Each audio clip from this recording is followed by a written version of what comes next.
வணக்கம். இது ஐபிசி தமிழின் இன்றைய பிரதான செய்திகள். முதலில் தலைப்புச் செய்திகள். வடக்கு கிழக்கை பிரித்த ஜேவிபி தமிழ் மக்களின் அதிகாரத்திற்கு உரிமை வழங்குமா? ஜனாதிபதிக்கு சம்பிகரணமாக வழங்கியுள்ள அறிவுரை. ஜனாதிபதிக்கும் பெசலிக்கும் இடையில் மீண்டும் பேச்சுவார்த்தை. கடன் மறுசீரமைப்பிற்கு பூரண ஆதரவு வழங்கப்படும், சீனா உறுதி. ரஷ்ய ராணுவத்தில் அதிக சம்பளம், கடத்தல்காரர்களிடம் சிக்கிக் கொள்ள வேண்டாம் என எச்சரிக்கை. 13வது திருத்தச் சட்டத்தை நடைமுறைப்படுத்துவதாயின் தமிழ் தேசிய பிரதிநிதிகளிடம் கூற வேண்டும், கோவிந்தன் கருணாகரம்.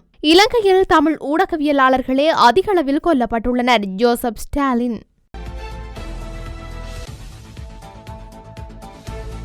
தொடர்வன விரிவான செய்திகள்.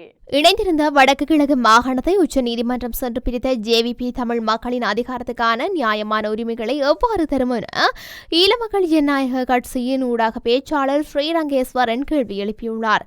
யாழ் ஊடக மையத்தில் நேற்றைய தினம் இடம்பெற்ற ஊடக சந்திப்பிலேயே அவர் மேற்கொண்டவாறு தெரிவித்துள்ளார். குறித்த விடயம் தொடர்பில் மேலும் கூறுகையில், அண்மையில் ஆங்கில ஊடகம் ஒன்றிற்கு ஜேவிபியின் தலைவர் அனுரகுமார திசாநாயக்க நாட்டில் பல ஆண்டுகளாக ஆட்சியாளர்களால் தொடர்ந்து மறுக்கப்பட்டு வந்த தமிழ் மக்களின் அதிகாரத்திற்கான நியாயமான உரிமைகளை உறுதி செய்வதோடு இலங்கையில் இனப்பிரச்சினைக்கு நிரந்தர தீர்வை பெற்றுக் கொடுத்த தேசத்தை மீண்டும் கட்டியெழுப்ப தன்னால் முடியும் என கூறியுள்ளார். அதே நேரம் 2019ஆம் ஆண்டு தங்களது கொள்கை குறித்து ஆவணத்திலும் 13வது திருத்தம் மற்றும் மாகாண சபைகள் குறித்து தமது நிலைப்பாட்டை வெளியிட்டிருப்பதாகவும் சூசமாக கூறியுள்ளார்.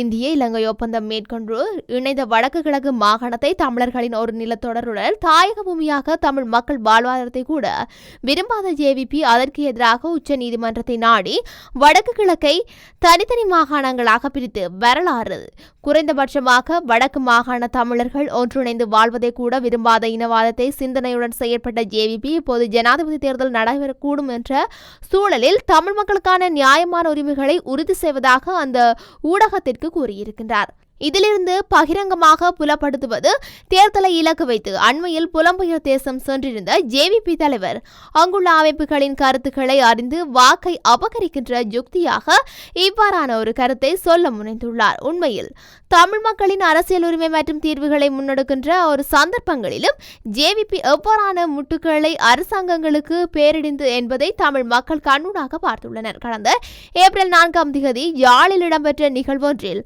கலந்து கொண்டு கருத்துரைத்த ஜேவிபி தலைவர், நான் சமஷ்டியை தருவேன் என்றோ 13வது திருத்தத்தை தருவேன் என்றோ இங்கு பேரம் பேசவில்லை என இனவாத மதத்தை கலந்த போக்குடன் கூறியிருந்தார். எனவே குறைந்தபட்சமாக உள்ள மாகாண முறைமையை கூட ஏற்றுக்கொள்ளாதவாறு ஜேவிபி தமிழ் மக்களுக்கு எவ்வாறு நியாயமான உரிமைகளை வழங்கும் என்றும் அவர் கேள்வி எழுப்பியிருந்தமை குறிப்பிடத்தக்கது.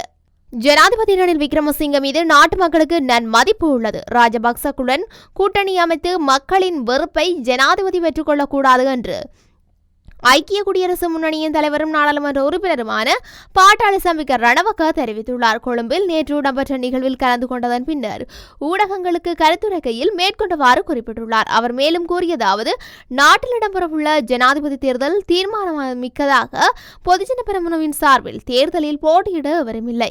ஜனாதிபதி ரணில் விக்ரமசிங்கவை முன்னிலைப்படுத்திக் கொண்டு ஜனாதிபதி தேர்தலில் செல்வாக்கு பெறலாம் என நிலைப்பாட்டில் இருந்துதான் ராஜபக்சர்கள் செயற்படுகின்றார்கள். ராஜபக்சர்களிடமிருந்து விலகி செயற்படுவது ஜனாதிபதியின் அரசியலுக்கு சிறந்ததாக அமையும். பொருளாதார படுகொலையாளிகள் என்று உயர்நீதிமன்றத்தால் அறிவிக்கப்பட்ட ராஜபக்சர்களை முன்னிலைப்படுத்தியுள்ள ஸ்ரீலங்கா பொதுஜன பெரமுனவும் அரசியல் எதிர்காலம் என்பதொன்று கிடையாது. ஜனாதிபதி ரணில் விக்ரமசிங்கவுக்கும் ஸ்ரீலங்கா பொதுஜன முன்னணியின் ஸ்தாபகர் பேசல் ராஜபக்சவுக்கும் இடையில் இன்றைய தினம் விசேட பேச்சுவார்த்தை முன்னெடுக்கப்படவுள்ளது. ஜனாதிபதியின் அதிகாரப்பூர்வ இல்லத்தில் இன்று மாலை 4:30 மணிக்கு இந்த சந்திப்பு நடைபெறவுள்ளது. அண்மையில் நடைபெற்ற மேதின நிகழ்வுகள் மற்றும் தற்போதைய அரசியல் கள நிலவரங்கள் குறித்து பேச்சுவார்த்தை நடத்தப்பட்டுள்ளது.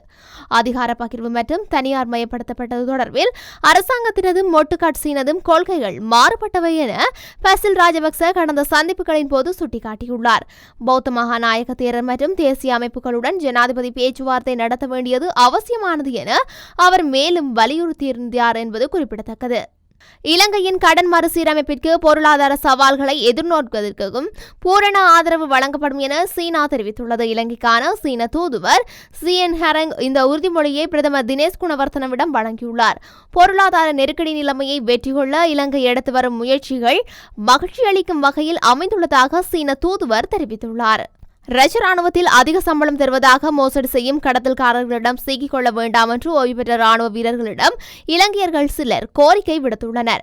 ரஷ்ய ராணுவத்தில் பணிபுரிந்து வெளியேறி மிகவும் கஷ்டங்களை அனுபவித்த நாட்டின் ஓய்வு பெற்ற பாதுகாப்பு படையைச் சேர்ந்த மற்றொரு குழுவினர் தமது கசப்பான அனுபவங்களை நேற்று வெளிப்படுத்தியுள்ளனர். மனித கடத்தலில் சிக்கிய இந்த குழுவினர் தாம் அனுபவித்த துயரங்களை வெளிப்படுத்தி இந்த கோரிக்கையை விடுத்துள்ளனர்.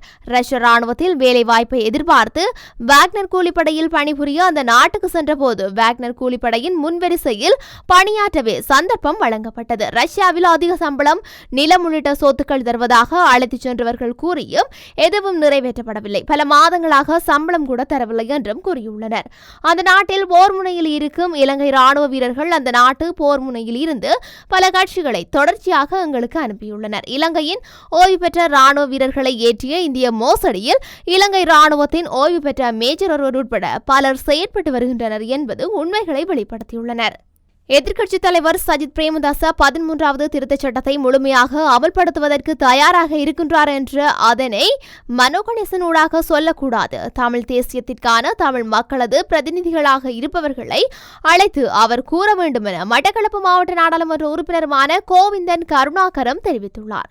தமிழீழ விடுதலை இயக்கத்தின் தலைவர் அமரர் ஸ்ரீ சபாரத்னம் அவர்களின் 38வது ஆண்டு நினைவேந்தல் நிகழ்வு நேற்று மட்டக்களப்பில் நடைபெற்றது. இதில் கலந்து கொண்டு கருத்து தெரிவிக்கும் போதே இவ்வாறு தெரிவித்துள்ளார். நாங்கள் ஒன்றுபட வேண்டும். எதனை செய்கின்றோமோ யாராவது ஒரு உண்மையாக வாக்குறுதிகளை பெற்று பகிரங்கமாக வேண்டுமென்றால் ஒரு சர்வதேச நாட்டின் சாட்சியுடன் வாக்குறுதிகளை பெற்று வாக்களிப்பதா அல்லது பொது வேட்பாளரை நிறுத்துவதா என்பதை நாங்கள் ஒன்றாக முடிவெடுக்க வேண்டும் என்றும் அவர் குறிப்பிட்டுள்ளார். இலங்கையில் வடக்கு கிழக்கிலே அதிகளவிலான ஊடகவியலாளர்கள் தாக்கப்பட்டும் கொல்லப்பட்டும் இருப்பதாக இலங்கை ஆசிரியர் சங்கத்தின் பொதுச் செயலாளர் ஜோசப் ஸ்டாலின் தெரிவித்துள்ளார். இவ்விடயம் குறித்து அவர் தெரிவிக்கையில், இலங்கையில் வடக்கு கிழக்கு ஊடகவியலாளர்களுக்கு பாரிய பாதிப்பு ஏற்பட்டுள்ளது. வடக்கு கிழக்கிலே அதிகளவிலான ஊடகவியலாளர்கள் தாக்கப்பட்டார்கள். அதிகளவில் கொல்லப்பட்ட ஊடகவியலாளர்களும் தமிழ் ஊடகவியலாளர்களே. சிவராம், நிமலராஜன் போன்றவர்களின் உயிருக்கு பறிகொடுக்கப்பட்டது. தற்போது தமிழ் ஊடகவியலாளர்களை அடிக்கப்பட்டுக் கொண்டிருக்கின்றார்கள். கருத்து சுதந்திரத்தை நிறுத்துவதற்கு அனைத்து அரசாங்கங்களும் ஊடகத்துறையையும் ஊடகவியலாளர்களையுமே தாக்குகின்றனர். அதன்படி ஊடக சுதந்திரமானது இன்று வெறுமனே ஊடகவியலாளர்களின் சுதந்திரத்தை பற்றி மட்டுமே பேசுவதை தவிர்த்து நடைமுறையில் உண்மையான சுதந்திரத்தை வழங்க வேண்டும். இத்துடன் இன்றைய பிரதான செய்திகள் நிறைவடைகின்றன. தொடர்ந்தும் செய்திகளை அறிந்து கொள்ள IBC தமிழ் நியூஸ் என்ற எமது யூடியூப் பக்கத்தினூடாக இணைந்திருங்கள். நன்றி.